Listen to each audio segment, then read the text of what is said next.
ಕುಂಭಮೇಳ ಪ್ರತಿ 12 ವರ್ಷಕ್ಕೊಂದ್ಸಲ ನಡೆಯುತ್ತೆ. ಮಹಾಕುಂಭಮೇಳ ಬಹಳ ವರ್ಷಗಳಾಗೋಗ್ಬಿಟ್ಟಿದೆ. 122 124 ವರ್ಷಗಳ ನಂತರ ಮಹಾಕುಂಭಮೇಳ ನಡೀತಾ ಇರೋದು.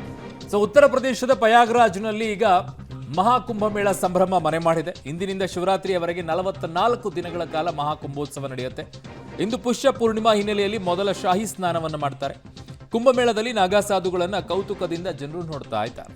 ಮಹಾಕುಂಭೋತ್ಸವದಿಂದ ಪಬ್ಲಿಕ್ ಟಿವಿ ಕೂಡ ಮಹಾ ಕವರೇಜ್ ಅನ್ನು ಮಾಡ್ತಾ ಇದೆ. ನನ್ನ ಸಹೋದ್ಯೋಗಿ ಕೂಡ ಅಲ್ಲಿ ಹೋಗಿದ್ದಾರೆ. ಹೇಗಿದೆ, ಯಾವ ರೀತಿಯಾಗಿ ನಡೀತಾ ಇದೆ ನೋಡಿ ವರದಿ. ಪ್ರಯಾಗ್ರಾಜ್ನಲ್ಲಿ ಇಂದಿನಿಂದ ಮಹಾಕುಂಭೋತ್ಸವ. ಪುಷ್ಯ ಪೂರ್ಣಿಮಾ ಹಿನ್ನೆಲೆಯಲ್ಲಿ ಮೊದಲ ಶಾಹಿ ಸ್ನಾನ. ಪುಣ್ಯ ಕ್ಷೇತ್ರದಿಂದ ಪಬ್ಲಿಕ್ ಟಿವಿ ನಾನ್ ಸ್ಟಾಪ್ ವರದಿ. ವಿಶ್ವದ ಅತಿದೊಡ್ಡ ಧಾರ್ಮಿಕ ಮೇಳಗಳಲ್ಲಿ ಒಂದಾದ ಮಹಾಕುಂಭ ಮೇಳ ಉತ್ತರ ಪ್ರದೇಶದ ಪ್ರಯಾಗ್ರಾಜ್ನಲ್ಲಿ ಇಂದಿನಿಂದ ಆರಂಭ ಆಗಿದೆ. ಬರೋಬ್ಬರಿ 144 ವರ್ಷಗಳಿಗೊಮ್ಮೆ ನಡೆಯುವ ಮಹಾಕುಂಭ ಮೇಳದಲ್ಲಿ ಆಧ್ಯಾತ್ಮ ವಿಸ್ಮಯವೇ ಜರುಗಲಿದೆ. ಈ ಧಾರ್ಮಿಕ ಮೇಳದಲ್ಲಿ ಕೋಟಿಗಟ್ಟಲೆ ಸಾಧು ಸಂತರು, ನಾಗ ಸಾಧುಗಳು, ಅಘೋರಿಗಳು, ಭಕ್ತರು ಆಗಮಿಸುವುದು ಇಲ್ಲಿನ ವಿಶೇಷ ಆಗಿದೆ. ಇಂದಿನಿಂದ ಮುಂದಿನ 44 ದಿನಗಳ ಕಾಲ ಈ ಮಹಾಕುಂಭ ಮೇಳ ಜರುಗಲಿದೆ. ಉತ್ತರ ಪ್ರದೇಶದ ಪ್ರಯಾಗ್ರಾಜ್ನಲ್ಲಿ ಮಹಾಕುಂಭ ಮೇಳ ಪ್ರಯುಕ್ತ ಗಂಗಾ, ಯಮುನಾ, ಸರಸ್ವತಿ ನದಿಗಳ ಸಂಗಮದಲ್ಲಿ ಪುಣ್ಯ ಸ್ನಾನ ಮಾಡುವುದು ಪ್ರತೀತಿ. ತ್ರಿವೇಣಿ ಸಂಗಮದಲ್ಲಿ ಪುಣ್ಯ ಸ್ನಾನ ಮಾಡಿದ್ರೆ ಮೋಕ್ಷ ಸಿಗುವ ನಂಬಿಕೆ ಇದೆ. ಮಹಾಕುಂಭೋತ್ಸವದ ವಿಶೇಷತೆ ಏನು ಅಂತ ನೋಡುವುದಾದ್ರೆ 144 ವರ್ಷಗಳಿಗೊಮ್ಮೆ ನಡೆಯುವಂತಹ ಮಹಾಕುಂಭ ಮೇಳ ಇದಾಗಿದೆ. 10,000 ಹೆಕ್ಟೇರ್ ಪ್ರದೇಶದಲ್ಲಿ ಧಾರ್ಮಿಕ ಕಾರ್ಯಕ್ರಮ ಹಮ್ಮಿಕೊಳ್ಳಲಾಗಿದೆ. ಭಕ್ತರಿಗೆ ವಿಶಾಲವಾದ ಪ್ರದೇಶದಲ್ಲಿ 1.5 ಲಕ್ಷ ಟೆಂಟ್ಗಳನ್ನು ಹಾಕಲಾಗಿದೆ. ಭಕ್ತಾದಿಗಳ ಸಂಚಾರಕ್ಕಾಗಿ 30 ಕಿರು ಸೇತುವೆ ನಿರ್ಮಾಣ ಆಗಿದೆ. ಭಕ್ತರ ಅನುಕೂಲಕ್ಕಾಗಿ 69,000 ಬೀದಿ ದೀಪಗಳ ವ್ಯವಸ್ಥೆ ಮಾಡಲಾಗಿದೆ. ನದಿಯ ಉದ್ದಕ್ಕೂ 12 ಕಿಲೋಮೀಟರ್ ಘಾಟ್ಗಳ ನಿರ್ಮಾಣ ಆಗಿದೆ. ಮಹಾಕುಂಭ ಮೇಳಕ್ಕೆ 9,000 ಕೋಟಿ ಅನುದಾನ ಕೊಡಲಾಗಿದೆ. 45 ದಿನಗಳ ಕಾಲ ನಡೆಯಲಿರುವ ಕುಂಭಮೇಳದಲ್ಲಿ ಬರೋಬ್ಬರಿ 45 ಕೋಟಿ ಜನ ಬಂದು ಹೋಗೋರು ಅಂತ ಅಂದಾಜಿಸಲಾಗಿದೆ. ಅದಕ್ಕೆ ತಕ್ಕಂತೆ ರಾಜ್ಯ ಸರ್ಕಾರ ತಯಾರಿ ಮಾಡಿಕೊಂಡಿದೆ. ಗಂಗೆ, ಯಮುನೆ, ಸರಸ್ವತ ನದಿಗಳ ತ್ರಿವೇಣಿ ಸಂಗಮದಲ್ಲಿ ಸಂಗಮ ನಗರಿ ಎಂಬ ನಗರವನ್ನೇ ಸೃಷ್ಟಿಸಲಾಗಿದೆ. ಇಂದು ಪುಷ್ಯ ಹುಣ್ಣಿಮೆ ಹಿನ್ನೆಲೆಯಲ್ಲಿ ಮೊದಲ ಪುಣ್ಯ ಸ್ನಾನ ಮಾಡಲಾಗಿದೆ. ಜನವರಿ 13ನೇ ತಾರೀಕು ಪುಷ್ಯ ಪೂರ್ಣಿಮಾ ಸ್ನಾನ ಇರುತ್ತೆ. ಜನವರಿ 15ನೇ ತಾರೀಕು ಮಕರ ಸಂಕ್ರಾಂತಿಯ ಸ್ನಾನ. ಜನವರಿ 29ನೇ ತಾರೀಕು ಮೌನಿ ಅಮಾವಾಸ್ಯೆಯ ಸ್ನಾನ. ಫೆಬ್ರವರಿ 3 ವಸಂತ ಪಂಚಮಿಯ ಸ್ನಾನ ಆದ್ರೆ ಫೆಬ್ರವರಿ 12 ಮಾಘ ಪೂರ್ಣಿಮಾ ಸ್ನಾನ. ಫೆಬ್ರವರಿ 26 ಮಹಾಶಿವರಾತ್ರಿಯ ಸ್ನಾನ. ಹೀಗೆ ನಿಗದಿತ ವಿಶೇಷ ದಿನಗಳಂದು ಶಾಹಿ ಸ್ನಾನ ಮಾಡಲಾಗುತ್ತೆ. ಸಮಾಪ್ತಿ ದಿನ ಫೆಬ್ರವರಿ 26ನೇ ತಾರೀಕು ಕೊನೆಯ ಶಾಹಿ ಸ್ನಾನ ನಡೆಯಲಿದೆ. ಅವಘಡಗಳು ನಡೆಯದಂತೆ ಸರ್ಕಾರದಿಂದ ಎಚ್ಚರಿಕೆ ವಹಿಸಿದ್ದು ನದಿಯ ಉದ್ದಕ್ಕೂ 12 ಕಿಲೋಮೀಟರ್ ಘಾಟ್ಗಳ ನಿರ್ಮಾಣ ಮಾಡಲಾಗಿದೆ. ಇದೇ ಮೊದಲ ಬಾರಿಗೆ ಎನ್ಡಿಆರ್ಎಫ್ ಪಡೆಯಿಂದ ನೀರಿನ ಮೇಲೆ ಆಂಬ್ಯುಲೆನ್ಸ್ ನಿರ್ಮಾಣ ಮಾಡಿದ್ದು ಐಸಿಯು ಸೌಲಭ್ಯವನ್ನ ಹೊಂದಿದೆ. ನದಿಯಲ್ಲಿ ಸ್ನಾನ ಮಾಡೋರ ಸುರಕ್ಷತೆಗಾಗಿ 800 ಪ್ರಾದೇಶಿಕ ಸಶಸ್ತ್ರ ಕಾನ್ಸ್ಟೇಬಲ್, 150 ಎಸ್ಡಿಆರ್ಎಫ್ ಸಿಬ್ಬಂದಿಯನ್ನ ನಿಯೋಜಿಸಲಾಗಿದೆ. ನಾವೀಗ ಪ್ರಯಾಗ್ರಾಜ್ನಲ್ಲಿರುವಂತಹ ತ್ರಿವೇಣಿ ಸಂಗಮದಲ್ಲಿದ್ದೀವಿ.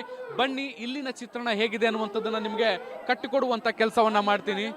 ನೋಡ್ಬೋದು, ಎಲ್ಲಿ ನೋಡಿದ್ರು ಜನವೋ ಜನಸಾಗರ.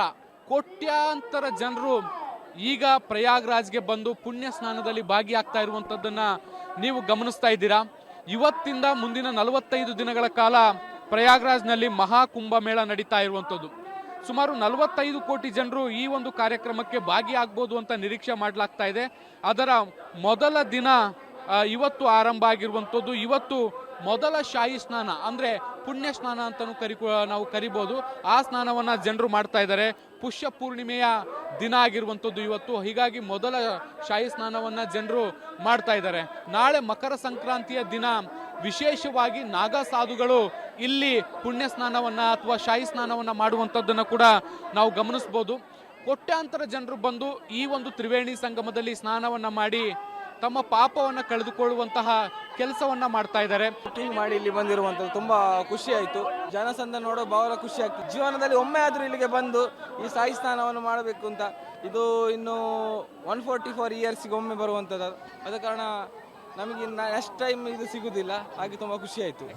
ಮಹಾಕುಂಭ ಮೇಳ ನಡೀತಾ ಇರುವ ಪ್ರಯಾಗ್ರಾಜ್ನಿಂದ ಪಬ್ಲಿಕ್ ಟಿವಿ ಪ್ರತ್ಯಕ್ಷ ವರದಿ ಮಾಡುತ್ತಿದೆ. ಮಹಾಕುಂಭ ಮೇಳದಲ್ಲಿ ಫಾಂಟೂನ್ ಬ್ರಿಡ್ಜ್ ಎಲ್ಲರ ಗಮನ ಸೆಳೀತಾ ಇದೆ. ಗಂಗಾ ನದಿಗೆ ಅಡ್ಡಲಾಗಿ 64 ಬ್ರಿಡ್ಜ್ಗಳ ನಿರ್ಮಾಣ ಮಾಡಲಾಗಿದೆ. ತ್ರಿವೇಣಿ ಸಂಗಮಕ್ಕೆ ಈ ಬ್ರಿಡ್ಜ್ ಸಂಪರ್ಕಿಸುತ್ತೆ. ಸುಮಾರು 18 ಕೋಟಿ ವೆಚ್ಚದಲ್ಲಿ 3 ತಿಂಗಳ ಅವಧಿಯಲ್ಲಿ ಬ್ರಿಡ್ಜ್ ನಿರ್ಮಿಸಲಾಗಿದೆ. 144 ವರ್ಷಗಳ ಬಳಿಕ ನಡೀತಿರುವಂತಹ ಮಹಾಕುಂಭ ಮೇಳ ಇವತ್ತಿನಿಂದ ಅದ್ದೂರಿಯಾಗಿ ಚಾಲನೆಗೊಂಡಿರುವಂಥದ್ದು. ನಾನೀಗ ವಿಶೇಷವಾದಂತಹ ಒಂದು ಬ್ರಿಡ್ಜ್ ಅನ್ನು ಕೂಡ ನಿಮಗೆ ತೋರಿಸ್ತೀನಿ. ಗಂಗಾ ನದಿಗೆ ಅಡ್ಡಲಾಗಿ ಈ ಬ್ರಿಡ್ಜ್ಗಳನ್ನು ನಿರ್ಮಾಣ ಮಾಡಿರುವಂಥದ್ದು ನೀವು ದೃಶ್ಯಗಳಲ್ಲಿ ಈಗ ಗಮನಿಸ್ತಾ ಇದ್ದೀರಿ. ಪಾಂಟೂನ್ ಬ್ರಿಡ್ಜ್ಗಳನ್ನು ವಿಶೇಷವಾಗಿ ಇಲ್ಲಿ ನಿರ್ಮಾಣ ಮಾಡಲಾಗಿದೆ. ಸುಮಾರು 64 ಈ ಒಂದು ಬ್ರಿಡ್ಜ್ಗಳನ್ನು ನಿರ್ಮಾಣ ಮಾಡಿರುವಂಥದ್ದನ್ನು ಕೂಡ ನಾವಿಲ್ಲಿ ಗಮನಿಸ್ತಾ ಇದ್ದೀವಿ. ವಿಶೇಷವಾದಂತಹ ಪಾಂಟೂನ್ ಬ್ರಿಡ್ಜ್ಗಳನ್ನು ಇಲ್ಲಿ ನಿರ್ಮಾಣ ಮಾಡಲಾಗಿರುವಂಥದ್ದು. ಇದನ್ನು ಜಿಯೋ ಬ್ಲಾಕ್ ಅಂತಲೂ ಕೂಡ ಕರೀತಾರೆ. ನೀವು ನೋಡ್ತಿರುವಂತಹ ಕಪ್ಪು ಆಕಾರದ ಬಲೂನ್ಗಳ ರೀತಿಯಲ್ಲಿ ಏನು ದೊಡ್ಡ ದೊಡ್ಡ ಕಾಣಿಸ್ತಾ ಇದ್ದಾವೆ, ಇವುಗಳನ್ನು ಪಾಂಟೂನ್ ಅಂತ ಕರೀತಾರೆ.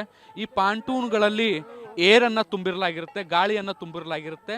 ಇವುಗಳನ್ನು ನದಿಗೆ ಅಡ್ಡಲಾಗಿ ಒಂದೊಂದಾಗಿ ಜೋಡಿಸಿ ಒಂದಕ್ಕೊಂದು ಇಂಟರ್ ಕನೆಕ್ಟನ್ನು ಮಾಡುವಂಥ ಕೆಲಸವನ್ನು ಮಾಡಲಾಗಿದೆ. ಇಡೀ ಪ್ರಯಾಗ್ರಾಜ್ನ ಗಂಗಾ ನದಿಯ ತೀರ ಏನಿದೆ, ಇಲ್ಲಿ 64 ಬ್ರಿಡ್ಜ್ಗಳನ್ನು 18 ಕೋಟಿ ರೂಪಾಯಿ ವೆಚ್ಚದಲ್ಲಿ ಸುಮಾರು 3 ತಿಂಗಳ ಅವಧಿಯಲ್ಲಿ ನಿರ್ಮಾಣ ಮಾಡಿರುವಂಥದ್ದು. ಮಹಾಕುಂಭ ಮೇಳಕ್ಕೆ 40 ಕೋಟಿಗಿಂತಲೂ ಹೆಚ್ಚು ಜನರು ಭಾಗವಹಿಸಬಹುದು ಅನ್ನುವಂತಹ ನಿಟ್ಟಿನಲ್ಲಿ ಈ ಒಂದು ಕಾರ್ಯಕ್ರಮಕ್ಕೆ ಬರ್ಬೋದು ಅನ್ನುವಂತಹ ಕಾರಣಕ್ಕೆ ಈ ರೀತಿಯಾದಂಥ ವ್ಯವಸ್ಥೆಯನ್ನು ಮಾಡಲಾಗಿರುವಂಥದ್ದು. ಮಹಾಕುಂಭ ಮೇಳದಲ್ಲಿ ನಾಗಸಾಧುಗಳೇ ಕೇಂದ್ರಬಿಂದು.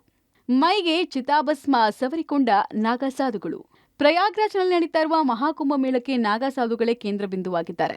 ಮೈಗೆ ಚಿತಾಭಸ್ಮ ಸವರಿಕೊಂಡು ಕೂತಿರುವ ನಾಗಸಾಧುಗಳನ್ನ ಜನರು ಕೌತುಕದಿಂದ ನೋಡ್ತಿದ್ದಾರೆ. ಅಲ್ಲದೆ ನಾಗಸಾಧುಗಳನ್ನ ಕಂಡು ಬೆರಗಾದ ಕನ್ನಡಿಗರು ಇಂತಹ ದೃಶ್ಯಗಳನ್ನ ನೋಡೇ ಇರಲಿಲ್ಲ.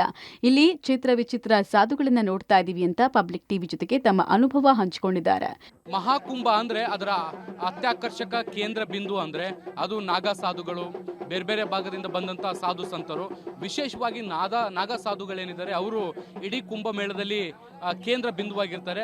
ಅವರು ಇರುವಂಥ ಅಖಾಡಗಳಲ್ಲಿ ಈಗ ನಾನಿದ್ದೀನಿ. ನನ್ನ ಹಿಂಭಾಗದಲ್ಲೂ ಕೂಡ ನೀವು ನೋಡ್ಬೋದು ನಾಗಸಾಧುಗಳು ಅಖಾಡಗಳನ್ನ ಹಾಕ್ಕೊಂಡು ಇಲ್ಲಿ ಕೂತಿರುವಂಥದ್ದು. 45 ದಿನಗಳ ಕಾಲ ಈ ಒಂದು ಮಹಾಕುಂಭಮೇಳ ನಡೆಯುತ್ತೆ. ಈ ಕುಂಭಮೇಳದಲ್ಲಿ ಅವರು ಕೂಡ ಭಾಗಿಯಾಗಿರ್ತಾರೆ. ಮುಖ್ಯವಾಗಿ ಹಿಮಾಲಯದ ತಪ್ಪಲಿನಿಂದ ಅವರು ಈ ಒಂದು ಕುಂಭಮೇಳ ನಡೆಯುವಂಥ ಸಂದರ್ಭದಲ್ಲಿ ಬರ್ತಾರೆ. ಅದು ಅರ್ಧ ಕುಂಭ ಆಗಿರ್ಬೋದು, ಪೂರ್ಣ ಕುಂಭ ಆಗಿರ್ಬೋದು, ಮಹಾಕುಂಭ ಆಗಿರ್ಬೋದು, ಈ ರೀತಿಯಾದಂಥ ಎಲ್ಲ ಕುಂಭಮೇಳಗಳಿಗೆ ಬಂದು ಶಾಹಿ ಸ್ನಾನವನ್ನು ಮಾಡಿಕೊಂಡು ಮತ್ತೆ ಹಿಮಾಲಯದ ತಪ್ಪಲಿಗೆ ಹೋಗ್ತಾರೆ. ಅವರು ಈ ಒಂದು ಕುಂಭಮೇಳ ನಡೆಯುವಂಥ ಸಂದರ್ಭದಲ್ಲಿ ವಿಶೇಷವಾಗಿ ಪ್ರಯಾಗ್ರಾಜ್ಗೆ ಬರ್ತಾರೆ, ಹರಿದ್ವಾರಕ್ಕೆ ಬರ್ತಾರೆ. ಇಲ್ಲಿ ಬಂದು ಶಾಹಿ ಸ್ನಾನವನ್ನು ಮಾಡಿ ಇಲ್ಲಿಂದ ಮರಳುವಂಥ ಕೆಲಸವನ್ನು ಕೂಡ ಮಾಡುವಂಥದ್ದನ್ನು ಗಮನಿಸಿದ್ವಿ. ಮಹೇಶ್, ಬ್ಯಾಂಗ್ಳೂರ್ ಬಸವನಗುಡಿ ಮನೆ. ಇಲ್ಲಿ ಮೊನ್ನೆ ಬಂದಿದೆ, ತುಂಬಾ ಅಪರೂಪ ದರ್ಶನ ಆಯ್ತು. ಎಲ್ಲ ಬಂದು ಇಲ್ಲಿ ತುಂಬಾ ಆನಂದ ಆಗಿದ್ದೀವಿ. ನಾವು ನಾಗಸಾಧು ನೋಡಿದೀವಿ. ಇವಾಗ ಅವ್ರ ಆಶೀರ್ವಾದ ಎಲ್ಲ ತಗೊಂಡು ತುಂಬಾ ಗೌರವ ಅನಿಸ್ತೀವಿ. ಸೊ ಬಂದ ಆಮೇಲೆ ತುಂಬಾ ಸಂತೋಷ ಆಯ್ತು. ಇಲ್ಲಿ ಯಾವತ್ತೂ ನೋಡಿಲ್ಲ ಈ ತರ ಅಷ್ಟು ಹ್ಯೂಜ್ ಪಬ್ಲಿಕ್, ಯಾವತ್ತೂ ನೋಡಿಲ್ಲ. ಫಸ್ಟ್ ಟೈಮ್ ಲೈಫ್ ಎಕ್ಸ್ಪೀರಿಯನ್ಸ್ ಮಾಡಿದ್ದೀನಿ. ಒಟ್ಟಾರೆ 144 ವರ್ಷಗಳ ಬಳಿಕ ನಡೀತಾ ಇರುವ ಮಹಾಕುಂಭ ಮೇಳದ ಮೇಲೆ ಹದ್ದಿನ ಕಣ್ಣಿಡಲಾಗಿದ್ದು ಮುಂದಿನ 44 ದಿನಗಳ ಕಾಲ ಮಹಾಕುಂಭ ಮೇಳ ನಡೆಯಲಿದೆ. Shabbir, public TV.